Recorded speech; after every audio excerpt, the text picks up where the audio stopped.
surface of the water, and we tested that crust, and it was aluminum and barium that after a year and a half's accumulation had 375,000 parts per billion of aluminum in it. It's literally toxic. We can say conclusively that what we see in the sky matches expressly what's outlined in numerous patents, and the materials on the ground match those patents. This material was not there 5 years ago. It is a recent phenomena in the quantities it's in. It has escalated in some cases 50,000% in 5 years in the case of aluminum. From our original baseline reading of 7 parts per billion, which was already high, it has escalated up to 50,000% in 5 years. And we've seen profound changes in that time. Dr. Leonard Time, PhD in chemistry, I cross-checked with him, and he says the oxides of aluminum, barium, and strontium will drive your pH into the coastal, from an acid soil like this up into the neutral. There's no question about it. And that's exactly... That's exactly what you see happening. Wow. I have a doctorate in inorganic chemistry from Oregon State University, in which I was working with different metals and oxidation states, and then did a postdoctorate work at Brandeis, where I was working stabilizing off oxidation states of different metals. The goal is to sort of figure out how everything fits in the dynamic equilibrium of life.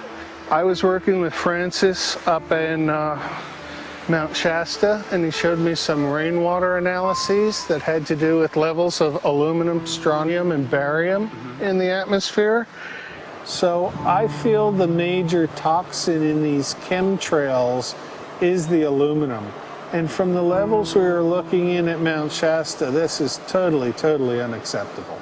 When you get to metals and biological systems, you're no longer talking about the bulk aluminum that people think about when they're drinking from soda pop cans and that. So once it gets to the aluminum oxide stage, it just forms a plaque within your arteries and shuts down life. When you take elements that normally aren't out in the environment and you start putting them in the environment, it raises some serious red flags. Aluminum is a very specific nasty in biological systems. It takes that site and it never lets go, and it shuts down the site, and that's it. And so as you accumulate aluminum over time, it causes major neurological damage because it ends up as aluminum oxide that's essentially stuck in place and can't be flushed out by normal systems. At the core of everyone's condition, there's always some level of toxins. And aluminum is known to have cancer-causing effects. The half-life is decades. I think that we should be working on taking more of these toxins out of our environment instead of adding more toxins in. It's very concerning that if we add more toxins to our environment, that will be increasing the rates and risks of cancers. Even one patient is not worth it. So sad that they would consider putting aluminum in our environment to affect something when they could be causing so much more damage. Wherever the material is coming from, it is there. The amount of metal falling on us cannot be disputed. Absolutely, this is not speculation. The amount of metal in the last 4 years, as I said, have increased to a degree of thousands of times, and California Air Quality Resources Board has studied the aerosols from China. These metals are not amongst them. Mike, the reason I've chosen to focus so primarily on this issue is I feel all other issues are secondary. What could be a greater priority than not being able to walk out your door and take in a breath of air without sucking up heavy metals? If our land base is being poisoned, if our waters are being toxified, what will we have left to work with? Whatever we choose to focus our time and energy on, whatever our political beliefs, that this is a common ground for all of us. We must have air that we can breathe that's not full of toxic chemicals and metals. We must have water that's not completely laden with whatever is being emitted from these aircraft.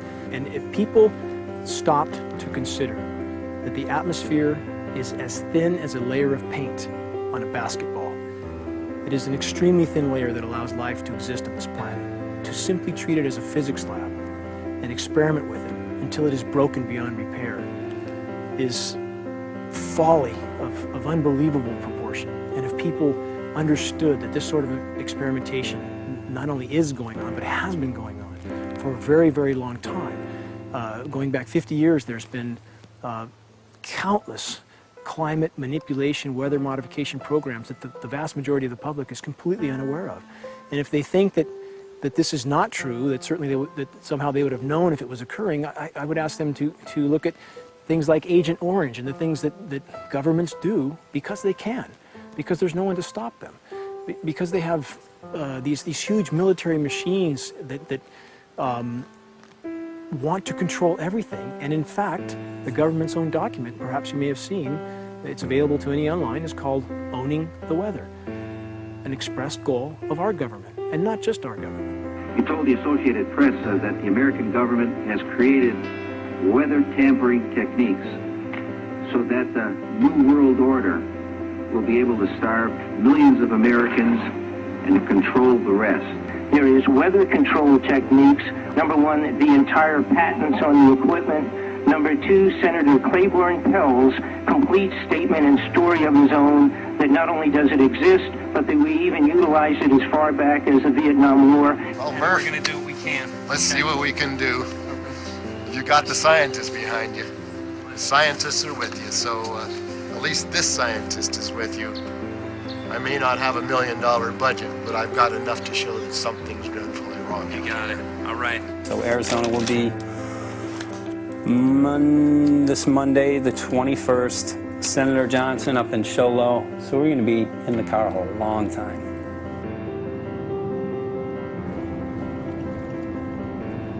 Well, it is such a pleasure. This is such an excellent place back here, I'm telling you, Michael. But you know what? We love it. It's so private and it's so quiet and peaceful. And please come in. My name is Karen Johnson. I served in the Arizona State Legislature for 12 years. I was in the House for 8 of those years and in the Senate for 4 of those years. When you see a plane fly overhead, there's a trail that leaves the end of that plane, and it goes from one horizon all the way to the other as the plane flies across, and it begins to filter out and cover more and more of the sky in kind of ripples. It widens out and fills the whole sky. I mean, how could anybody think that that was the case? And then to live and to be underneath that and know that whatever is in that is falling down upon you and upon your animals and upon the earth. And I mean, it's frightening to me. And if people don't start really waking up and facing the fact that we've got people that are doing terrible things to us, and we had better wake up and fight back now. I mean, I'm the mom of 11 kids. I've got 35 grandkids. I mean, I've got a stake in this. I care about what is going to be left for my children. I care about it, and I'm extremely worried about what is going to be left to them.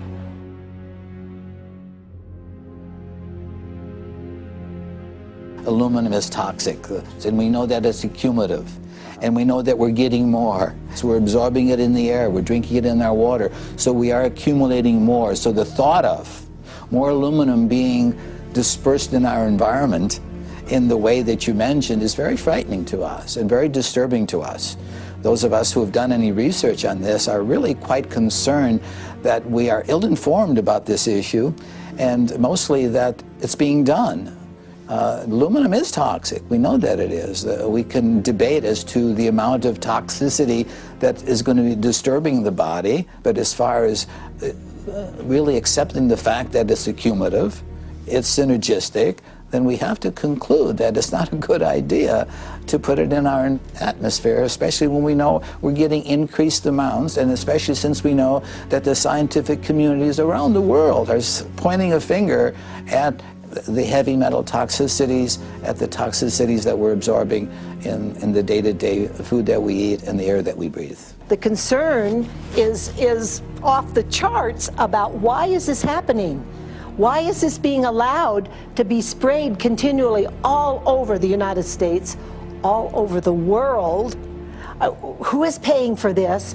I mean, the incidence of Alzheimer's has just skyrocketed, which evidently has to do with an accumulation of aluminum in the brain cells.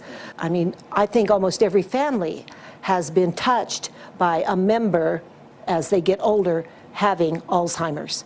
And it's a horrible disease. And to say that, well, this just came because people drank soda pop out of aluminum cans, you know, when my father passed away with Alzheimer's and he didn't ever drink soda pop, you know, that explanation doesn't ring true with me. And so I'm wondering, how much did this chemtrail spraying back in the Illinois area affect him? Aluminum and fine metal is an accelerant. A friend who's a firefighter up in Pine, Arizona for 20 or 30 years says that the wildfires now that they're fighting are way beyond anything they've seen before in intensity. And when you look at the air samples and you see the fine particles of aluminum, which is very flammable, and magnesium settling on the trees, this is causing unprecedented savage wildfire. But if you look at this, you can see these are parts per million. They sent this to me, and I just found this to be extremely interesting because we should have like 2 parts per million of aluminum in our air. And this is saying that there's 39,000 parts of aluminum. That's astronomical. Barium is high. I mean, these are way off the charts of what people should be breathing or what's coming down on them. And, you know, if people wonder why their health is deteriorating, why they're having to go to emergency rooms, why they can't breathe, you know, why they're getting Alzheimer's, this has been planned. We have elites, I don't know what you want to call them, one worlders, Illuminati, I don't, whatever you want to call them. But with these people that don't care about the average person. They only care about themselves, their greed, their power, and if they eliminate, you know, 2/3, 3/4 of us from the planet, so much for the better for them, because then they don't have so many people to have to herd around and worry about. So this is a lot what this is about, and this is very, very alarming and scary. I mean, where is this stuff coming from, and why? Why is this kind of stuff being put out there? You know, I've heard different explanations about, oh, we need to cool the planet, all this and that. But if people are up there trying to cool the planet, why do they need all this kind of stuff in it? The explanations just never have really rang very true. And as I'm setting up the equipment, she looked at me, she said, all these trees here are dying. And I said, what? She says, all these trees in here are dying. So I thought, well, I'm going to test for aluminum, because that's one of the key things in the programs that we're talking about, and titanium. And I took some of this bark sample and tested it, and it came back positive with aluminum and titanium. Then I started traveling around California, noticing the same thing. In Lake Tahoe, there was a lot of the same type of bark, all through Sacramento area and Davis. Just about everywhere I went, I was noticing this silver white bark. What I think is happening is these chemicals are getting down and destroying the roots. And then as they come up, they're going out into the bark. Those two right there are the ones that are just, it just hurts so bad to see these two, because look how old and big they are. We probably lost 40 trees right here on our 10 acres. Every week, every other weekend, we'd see another tree that was beginning to die. And I mean, it's just so sad, we just cry. And to think that that might have something to do with it, along with their other explanations, would really, really frost me. Every time you lose a tree, you know, it's not good, it's just sad. And there's another one over here in this little group of trees here. Don't you feel better when you stand up and fight than if you crawl down in a little hole and go to sleep? You know, I mean, my gosh, people, your families are out there, children are out there, your grandchildren. I mean, you've got to do something to help.